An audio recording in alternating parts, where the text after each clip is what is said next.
Hello students. पिछली class में हमने बात की थी बंगाल के अंदर ब्रिटिश सत्ता के प्रसार के बारे में। हमने बात की कि अंग्रेज जो है व्यापारिक उद्देश्य से आए और राजनीतिक उद्देश्यों में ये प्रवेश कर गए।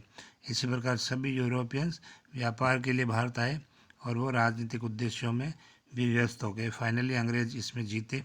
तो अब हम कर्नाटक और हैदराबाद के बाद बंगाल की हमने बात की, प्लासी और बक्सर की ओर बढ़े। तो उसमें हमने देखा कि बंगाल वाला क्षेत्र, बंगाल बिहार उड़ीसा वाला क्षेत्र किस प्रकार मुगलों के हाथ से निकल गया और फाइनली अलीवर्दी खां के समय ये यहाँ का एक स्वतंत्र अलीवर्दी खां बंगाल का सुल्तान बना। उसकी मौत के बाद उसका दोहिता जो है वो सिराजदौला यहाँ का नवाब बनता है। तो सिराजदौला ने नवाब बनने के बाद उसकी बहुत सी प्रॉब्लम्स थी। इसके परिवार वाले ही इसके खिलाफ थे। इसकी मौसी जो थी तो इसके अलीवर्दी खां की 3 बेटियां थी, जिसमें सबसे छोटी बेटी का ये लड़का था। तो बाकी दोनों बड़ी मौसियाँ इसके विरोधी थी। तो इसने क्या किया कि घसीटी बेगम जो बड़ी मौसी थी उसको छल कपट से हमने देखा बंदी बना लिया। छोटी मौसी के लड़के शौकत जंग को भी सैनिक कार्रवाई द्वारा अधीनता स्वीकार करे। लेकिन और भी बहुत से लोग हैं जो इसके विरोधी हैं। तो बात करते हैं कि अंग्रेजों के साथ इसके संघर्ष के क्या कारण बने।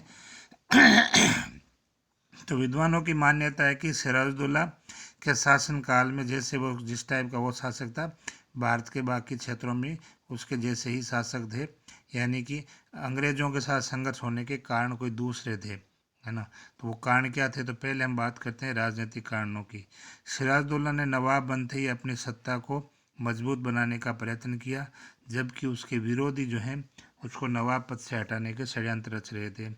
सिराजुद्दौला को ऐसा अनुभव हुआ कि अंग्रेज व्यापारी उसकी सत्ता की अवज्ञा ही नहीं कर रहे, बल्कि उसके विरोधियों से साठगांठ करके उसको सही उनको हेल्प भी कर रहे हैं, उनको प्रोत्साहन भी दे रहे हैं। तो सिराजुद्दौला को ये लगा कि अंग्रेज जो है उसका कहना भी नहीं मानते और उसके विरोधियों का सहयोग कर रहे हैं, उनको मोटिवेट कर रहे हैं। तो सिराजुद्दौला ने अंग्रेजों के प्रभाव को कम करने का प्रयास किया। दूसरी तरफ अंग्रेजों ने भी उसके विरोधियों का साथ दिया और भविष्य में उन्हें इस उद्देश्य से दिया, इस लालच से दिया कि भविष्य में उन्हें और अधिकार मिलेगा व्यापार संबंधी और राजनीतिक सुविधाएं संबंधी। यानी कि सिराजुद्दौला अगर नवाब पद से हटा दिया जाए और उनके विरोधियों को बिठा दिया जाए तो अंग्रेजों को बंगाल में व्यापारिक और राजनीतिक सुविधाएं मिलेगी। ये पहला कारण था इनके बीच में संघर्ष का। दूसरा लेते हैं अंग्रेजों के प्रति संदेह। अंग्रेजों का मानना है कि नवाब सिराजुद्दौला प्रारंभ से ही अंग्रेजों को संदेह की दृष्टि से देखा करता था। अलीवर्दी खां ने, यानी सिराजुद्दौला के नाना ने, मरने से पहले सिराजुद्दौला को अंग्रेजों पर कड़ी नज़र रखने की चेतावनी दी थी। अलीवर्दी खां ने कहा था कि यह अंग्रेज जो है मधुमक्खियों का छाता है, इनसे सही ढंग से काम लेना। यह जो है शहद भी देंगे और छेड़ने पे काट भी देंगे, जहर भी फैलाएंगे।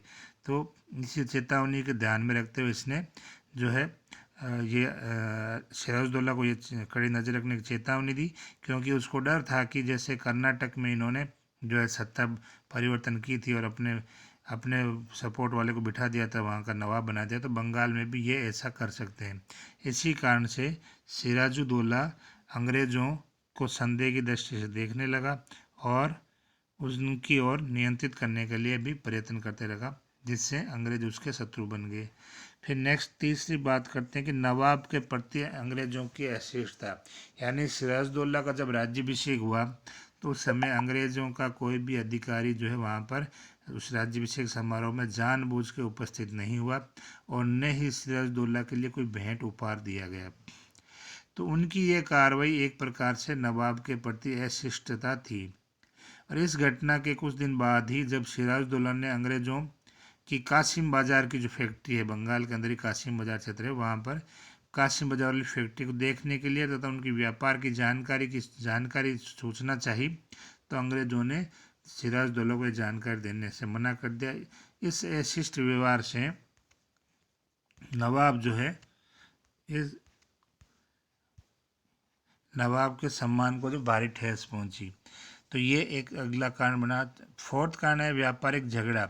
हमने बात की कि मुगल सम्राट फर्रुखशियर ने 1717 में एक शाही फरमान द्वारा अंग्रेज कंपनी को बंगाल में बिना चुंगी दिए व्यापार करने की सुविधा दी थी। इसी को दस्तक प्रथा या फ्री पास कहा जाता है। यानी अंग्रेजों के एक डॉक्टर ने फर्रुखशियर की बीमारी का ऑपरेशन करके उसको ठीक कर दिया था, जिससे खुश होकर के उसने ये दस्तक प्रथा या फ्री पास दिया। कहा जाता है कि अंग्रेजों ने इस दस्तक प्रथा का दुरुपयोग किया। यानी अंग्रेज क्या कर रहे थे कि परमिशन मिली थी सिर्फ ईस्ट इंडिया कंपनी के माल को भेजने की बिना चुंगी दिए, लेकिन वो अपना निजी व्यापारिक माल भी भेजते थे, और निजी व्यापारिक माल के अलावा जो मतलब खुद का बता करके भेजते थे, साथ ही जो है भारतीयों का और यूरोपियंस का माल भी अपना बता करके फिर बिना टैक्स दिए भेजते थे। तो ये जो है ये गलत कार्य कर रहे थे, जिसका प्रभाव पड़ा बंगाल के खजाने पे। तो कंपनी का सामान बता करके खुद का कर बचा लेते थे। इससे बंगाल सरकार को काफ़ी हानि उठानी पड़ रही थी, तथा अंग्रेज भारतीय व्यापारियों तथा अन्य विदेशियों का माल भी अपना बता करके दस्तक प्रथा का दुरुपयोग कर रहे थे। सिराजुद्दौला ने कंपनी के साथ नया समझौता करने की बात की। उसने कहा कि समझौते को नए ढंग से लागू करेंगे, नए ढंग से नया बनाएंगे, लेकिन अंग्रेजों ने इसे अपने विशेष अधिकार जो मुगल सम्राट से मिला हुआ था उसको छोड़ने से लिए तो बहुत तैयार नहीं थे। तो इस वजह से दोनों के बीच में तनाव उत्पन्न हो गया। नेक्स्ट पांचवें कारण की बात करते हैं कि नवाब के शत्रुओं को संरक्षण देना। यानी अंग्रेजों की कलकत्ता की जो बस्ती थी, वहाँ पर नवाब के जो शत्रु थे, राजद्रोही थे, उनको अंग्रेजों ने शरण दे रखी थी। नवाब द्वारा इनकी मांग करने पर कलकत्ता के अंग्रेज अधिकारियों ने उनको लौटाने से मना कर दिया। जब नवाब ने मांग की कि इनको लौटा दिया जाए मेरे पास, तो अंग्रेज़ों ने मना कर दिया। इससे नवाब को पक्का भरोसा हो गया सिराजुद्दौला को कि अंग्रेज़ उसके शत्रु है और वो शत्रुओं से ही मिले हुए हैं। सिक्स्थ पॉइंट की बात करते हैं इनके बीच में प्रॉब्लम की, कि कलकत्ता की किलेबंदी। तो सिराजुद्दौला जब नवाब बना तो उस समय यूरोप के अंदर इंग्लैंड और फ्रांस में युद्ध छिड़ गया था। सप्तवर्षीय युद्ध की हम बात कर रहे हैं। तो युद्ध छिड़ने से भारत में भी युद्ध की संभावना बढ़ गई। तो भारत में जब इनके बीच में दोनों कंपनियों में संघर्ष की आशंका उत्पन्न होगी, तो परिणाम स्वरूप दोनों ने बंगाल में अपने अपने स्थानों में किलेबंदी करने और सैनिक संख्या बढ़ाने शुरू कर दिए। यानी फ्रांसीसियों ने और अंग्रेजों ने अपने जो भी बस्तियां थी उसको किलेबंदी करी और जो है उसके अंदर सैनिक बढ़ाए, ये शुरू कर दिया। तो नवाब ने इसे तुरंत बंद करने का आदेश दिया। सिराजुद्दौला ने कहा कि ये नहीं होना चाहिए, मेरे बंगाल के अंदर ये नहीं होगा। तो इस बात को फ्रांसीसियों ने तो मान लिया, लेकिन अंग्रेजों ने इसकी कोई परवाह नहीं की, यानी उन्होंने नहीं माना। जब सिराजुद्दौला को उनकी उद्दंडता की सूचना मिली कि अंग्रेज नहीं मान रहे, तो उसने अंग्रेजों को सबक सिखाने का फैसला कर दिया, और इस प्रकार दोनों पक्षों के मध्य झगड़े के कारण एकत्रित हो गए। तो ये प्रमुख 6 कारण थे कि सिराजुद्दौला और अंग्रेजों के मध्य लड़ाई की जो है भूमिका बन रही है। अब सिराजुद्दौला सैनिक कार्रवाई शुरू कर रहा है। तो 4 जून 1756 को सिराजुद्दौला ने मुर्शिदाबाद के समीप अंग्रेजों की कासिम बाजार की फैक्ट्री पर आक्रमण कर उस पर अधिकार कर लिया। फैक्ट्री के अंग्रेज अधिकारी वॉटसन ने आत्मसमर्पण कर दिया। इसके बाद जून में 5 जून को, इसके नेक्स्ट अगले दिन ही, नवाब ने लगभग 50,000 सैनिकों के साथ कलकत्ता पर धावा बोला। कासिम बाजार को जीतने के बाद कलकत्ता पर धावा बोला। पराजय और मृत्यु की सामने देख करके कलकत्ता का जो गवर्नर था ड्रेक और उसके बहुत से अधिकारी जो है अपने परिवारों सहित जो है कलकत्ता के फोर्ट विलियम किले से भाग गए, और हुगली नदी में जहाज़ में बैठ करके वो वहाँ पर फुल्टा टापू जो द्वीप है वहाँ चले गए, और किला जो था फोर्ट विलियम उसकी सुरक्षा की जिम्मेवारी उन्होंने हॉलवेल नाम के अपने एक अधिकारी को और कुछ सैनिकों को वहाँ पर रखा कि किला जो है तुम संभालो। 2 दिन के बाद ही हॉलवेल को जो है आत्मसमर्पण करना पड़ा, और उसके बाद कलकत्ता पर नवाब का अधिकार हो गया। यानी कासिम बाजार और कलकत्ता दोनों ही जो है नवाब के अधीन आ गए।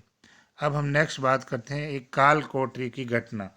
ये काल कोठरी की घटना का जिसका हम उल्लेख कर रहे हैं, ये घटना वास्तव में हुई या नहीं हुई, इसको लेकर के जो है इतिहासकारों में मतभेद है, क्योंकि ज़्यादातर का यही मानना है कि ये घटना हुई नहीं थी। सिर्फ इस घटना का उल्लेख करके ये हॉलवेल जो है यूरोपियंस का और अंग्रेजों का जो है सांत्वना या अपने प्रति जो है एक माहौल बनाना चाहता था और सिराजुद्दौला के खिलाफ माहौल बनाना चाहता था, उसके प्रति घृणा पैदा करना चाहता था।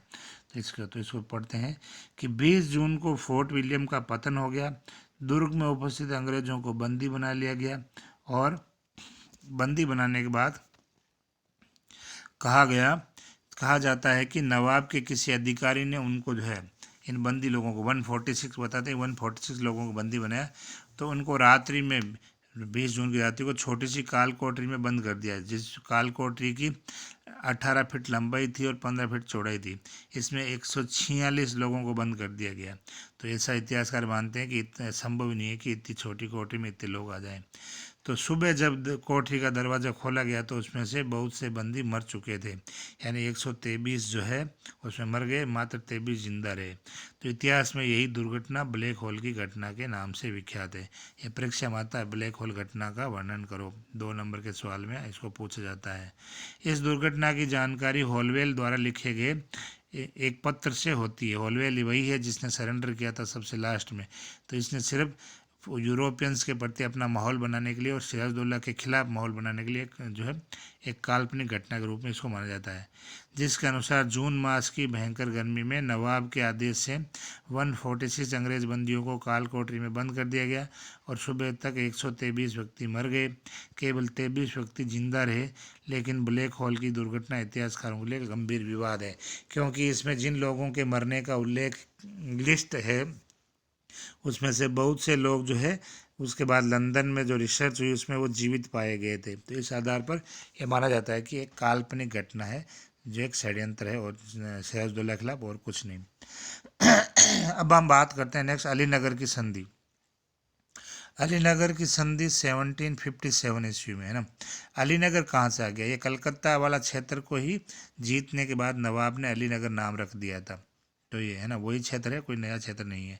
तो कासिम बाजार और कलकत्ता की पराजयों का समाचार जब अंग्रेजों की हार का समाचार मद्रास पहुंचा, जहां पर अंग्रेजों का जो महत्वपूर्ण गढ़ है मद्रास में सेंट जॉर्ज किला जहां पर ये रहते हैं, तो इससे अंग्रेज अधिकारी वहां के बहुत उत्तेजित हो गए। उन्होंने जो है तुरंत ही कौंसिल की बैठक बुलाई और निर्णय लिया गया कि क्लाइव के नेतृत्व में कासिम बाजार और कलकत्ता पर आक्रमण करें और उसमें वापस जीतने के लिए एक शक्तिशाली सेना बंगाल भेज जाए और उनकी सहायता के लिए सेनानायक वॉटसन जो जल सेनानायक था उसको नियुक्त किया गया।